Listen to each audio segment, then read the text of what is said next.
voltamos aqui para a segunda parte da nossa aula, onde vamos continuar a discussão sobre a teoria de Vygotsky, né? Olha quanta coisa já vimos, né? Já falamos sobre o que significa essa ideia, né, do tempo histórico, a importância das culturas no desenvolvimento das funções mentais superiores. Já falamos sobre a questão dos signos e dos instrumentos, que são os principais mediadores dessa relação do homem com o mundo. Já entendemos os processos de internalização, não é verdade? Agora a gente vai para a segunda parte dessa aula. E a segunda parte dessa aula vai começar para a gente entender um pouquinho mais a relação entre pensamento e linguagem. Na realidade, Vygotsky tem um livro com esse nome, né? Pensamento e Linguagem. É um livro clássico, talvez você tenha, inclusive, estudado nele na faculdade, né, na época da sua formação. Se você não teve, seria bom até dar uma olhada. Gente, estudar é sempre bom, ampliar conhecimento é sempre necessário. E o que a gente vai trazer aqui, então, são alguns aspectos que são importantes para a gente pensar nessa relação entre pensamento e linguagem, né? Ó, é para dizer mais ou menos o seguinte: o que a gente faz primeiro? A gente primeiro pensa, ou a gente fala e depois pensa? Como é que é isso? Então, essas foram algumas das questões que levaram Vygotsky a estudar esta temática, até porque ele vai dizer que a linguagem é muito importante para o desenvolvimento humano. Quando ele vai falar das funções mentais superiores, ele vai dizer que justamente a linguagem, ela potencializa o desenvolvimento de todas as funções mentais superiores. Quer ver? Vou te dar um exemplo. Eu falei da memória na primeira e vou retomar a questão da memória, né? Eu vou dar um número para você memorizar. Possivelmente você vai memorizar falando. Você vai ficar assim, 9999, não vai ficar assim? Por quê? Porque quando você fala, você potencializa os processos de memória. Já fica até de dica aí para você. Vai estudar para a prova? Fala. É muito bom falar para ampliar os processos do seu pensamento. Quer ver uma coisa que a gente faz sempre, né? Eu sou mestre em fazer isso. Eu saio de casa e aí começo. Cadê meu celular? Porque a gente sem celular não é nada, né? E aí olho, normalmente, gente, o celular vai estar na minha bolsa. Raramente eu esqueço. Mas eu não lembro de colocar o celular na bolsa. E aí a dica é o seguinte: na hora que você for fazer essas coisas, você pega o celular e coloca, fala, tá? Nem que seja mentalmente, não precisa falar alto. Ó, celular na bolsa, acabou. Você não esquece mais. Saí de casa, deixei o fogão, desliguei o fogão, lá o botão do fogão não desliguei. Na hora que você estiver desligando, desliguei o fogo. Pronto, acabou. Então, olha o quanto essa questão da linguagem é importante para a gente vai entender um pouquinho mais como é que isso funciona. Bom, sistema de representação da linguagem, a gente terminou a aula assim, falando que isso tudo é socialmente dado, né? A gente explicou esse processo aqui. Quando a gente vai falar especialmente de pensamento e linguagem, vamos pensar qual é a principal função da linguagem. É essa de intercâmbio social. É para se comunicar com os seus semelhantes que o homem cria e utiliza os sistemas de linguagem. Então a gente começou esse processo da linguagem numa perspectiva de intercâmbio mesmo, tá? Numa perspectiva de eu poder falar com outra pessoa, eu poder me comunicar com ela. Esse intercâmbio necessita, para que seja possível uma comunicação mais sofisticada, da segunda função da linguagem, que é o pensamento generalizante. Então a gente tem uma função de linguagem que é puramente comunicativa, mas ela precisa de uma segunda função para a gente poder agir de forma mais sofisticada, que é essa função do pensamento generalizante. O que é o pensamento generalizante? É justamente quando eu tenho um encaixe da língua com o pensamento. Quando eu consigo entender que aquilo que eu penso, e pensava inicialmente com imagens, eu posso utilizar a língua para comunicar. Então ela vai comunicar não só naquela ideia de chamar a atenção do outro, né? Não nesse tipo de comunicação, mas vai começar a comunicar pensamentos. Vamos ver como é que isso acontece? Vamos lá. A linguagem, ela vai permitir ao homem formular conceitos. Então, se a gente hoje consegue construir conceitos, é porque nós temos a linguagem, porque ela nos permite abstrair e nos permite generalizar a realidade através de atividades mentais que são muito complexas. Então, todo o processo de abstração, que é tão necessário na escola, é um processo que precisa da linguagem, né? Ele está ancorado na linguagem. No pensamento também, mas eu preciso da linguagem, porque é justamente a linguagem que vai organizando toda a minha forma de pensar sobre aquela situação. Então, o significado da palavra ele vai se transformando ao longo do desenvolvimento do sujeito, evoluindo porque integra novos sentidos e novas conotações. Então, por exemplo, vamos pegar uma criança e eu apresento para a criança a maçã. E eu vou dar lá a maçã para ela e vou dizer, olha, isso aqui é a maçã. Bom, ok. Ela vai reconhecer que é a maçã. Ela vai comer a maçã e ela vai começar a construir um conceito sobre o que é a maçã. Então ela vai ter que categorizar, olha quantas coisas, ela vai ter que dizer que maçã é fruta, isso vai acontecer, ó, com o tempo, com a experiência. Isso vai se ampliando, vai evoluindo e vai integrando novos sentidos. Então aquilo que era maçã só que ela comia, daqui a pouco ela vai começar a construir esse conceito de que maçã é uma fruta, ela vai poder diferenciar se a maçã é uma fruta, a maçã não é uma verdura, a maçã é doce ou a maçã é salgada, ela vai começar a categorizar e vai começar a construir novos conceitos. Sempre nesse processo de uma evolução que vai acontecendo porque a gente vai se desenvolvendo ao longo do tempo e ao longo do contato com aquele objeto. Então, a fala, ela tem sempre uma função que ela é planejadora, ou seja, ela introduz mudanças qualitativas na cognição da criança, reestruturando diversas funções psicológicas como a memória e a formação de conceitos. A gente tem uma prática na escola que é muito ruim, né?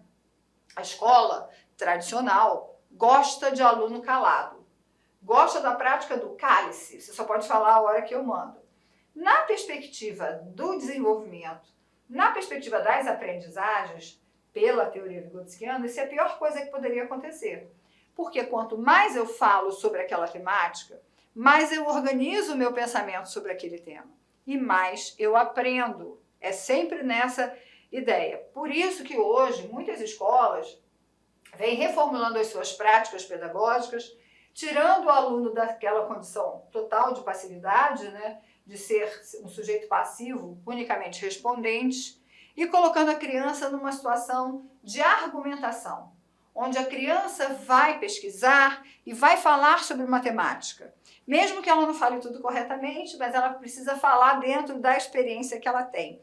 Então, hoje é muito comum escolas já de ensino fundamental e às vezes na educação infantil fazerem seminários, onde as crianças apresentam algum tipo de experiência, onde as crianças falam justamente por conta dessa importância. Quanto mais a criança fala, mais ela organiza o seu pensamento. E melhor, então, para todo esse processo de aprendizagem. Portanto, essa questão da fala é essencial. O desenvolvimento do pensamento e da linguagem, que são coisas muito importantes, eles não acontecem ao mesmo tempo, eles não são um processo só.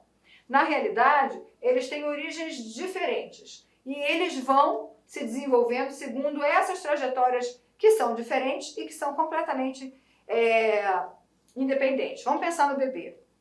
O bebê está lá brincando, eu dou um brinquedinho para o bebê e o bebê faz e grita, né? Faz aqueles gritinhos de bebê.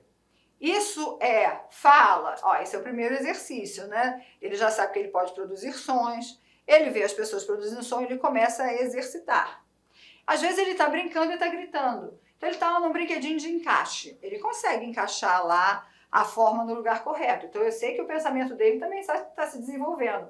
Mas aquilo que ele falou, aquele som que ele emitiu, não necessariamente é resultado daquilo que ele fez aqui. Não tem uma ligação entre o som que ele faz e a ação que ele fez. Por quê? Porque a fala está caminhando numa direção, está se desenvolvendo, mas numa direção, e o pensamento, ó, também está. Então, eles são desenvolvimentos independentes de acordo com o Vygotsky. Só lá na frente é que vai ocorrer essa ligação, essa estreita ligação entre os dois fenômenos. Então, antes do pensamento e a linguagem se associarem, existe na criança pequena uma fase pré-verbal no desenvolvimento do pensamento. Então, ela está pré-verbal, preste atenção, pré-verbal no desenvolvimento do pensamento e uma fase pré-intelectual no desenvolvimento da linguagem. Depois a gente vai fazer isso aqui, tá? Então eu estou falando de pré-verbal, ou seja, o desenvolvimento do pensamento ainda não é verbal, estou numa fase pré-verbal, e o desenvolvimento da linguagem ainda não é intelectual, porque eu estou falando de uma fase que é pré-intelectual. Então, antes de dominar a linguagem, a criança demonstra a capacidade de resolver problemas práticos, de utilizar instrumentos e meios indiretos para conseguir determinados objetivos. Por quê? Porque ela está nessas fases aqui, mas ainda não houve o encontro entre fala e pensamento. Então, nessa fase pré-verbal do desenvolvimento do pensamento, que é o que a gente está falando, há um tipo de inteligência, que é a inteligência prática. Ou seja, a criança age no ambiente sem mediação da linguagem enquanto um sistema simbólico. Ela utiliza manifestações verbais, o choro, o riso, o balbucio, como meio de contato social.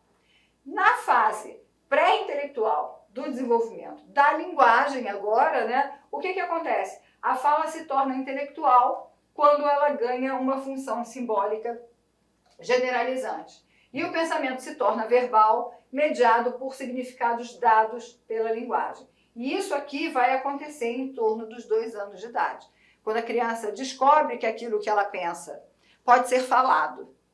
Então ela faz esse encontro entre as duas trajetórias de desenvolvimento que vinham de forma separada.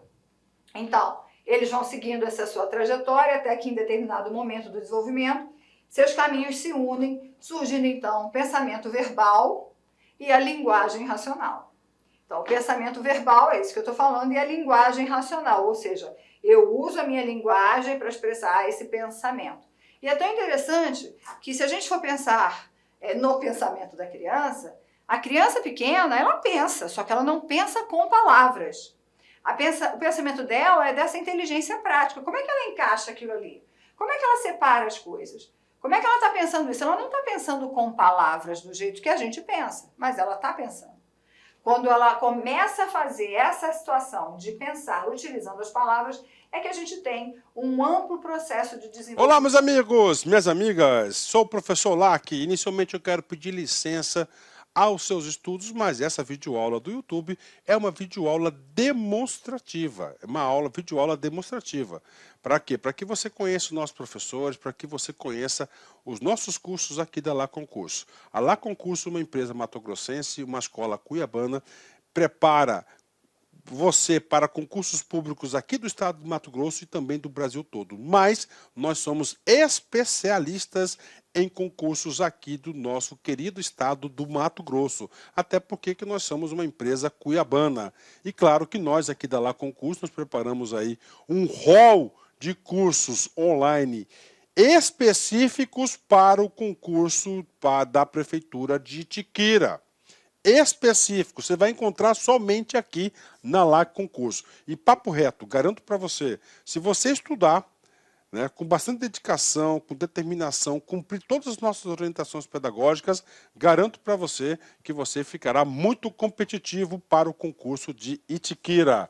Então vem comigo, edital publicado, nossos cursos a partir de 10 parcelas de R$ 25,00, acesso imediato, porque as nossas videoaulas, grande parte delas já estão gravadas, já estão disponíveis na área do aluno. A banca é a Universidade Federal de Goiás. As inscrições vão do dia 6/9 até o dia 5/10 e a data da prova no dia 23/10 de 2022. Professor, rapidamente, quais são os nossos cursos? Preste atenção, tá? Preste atenção, aqui ainda faltou técnico em enfermagem, tá?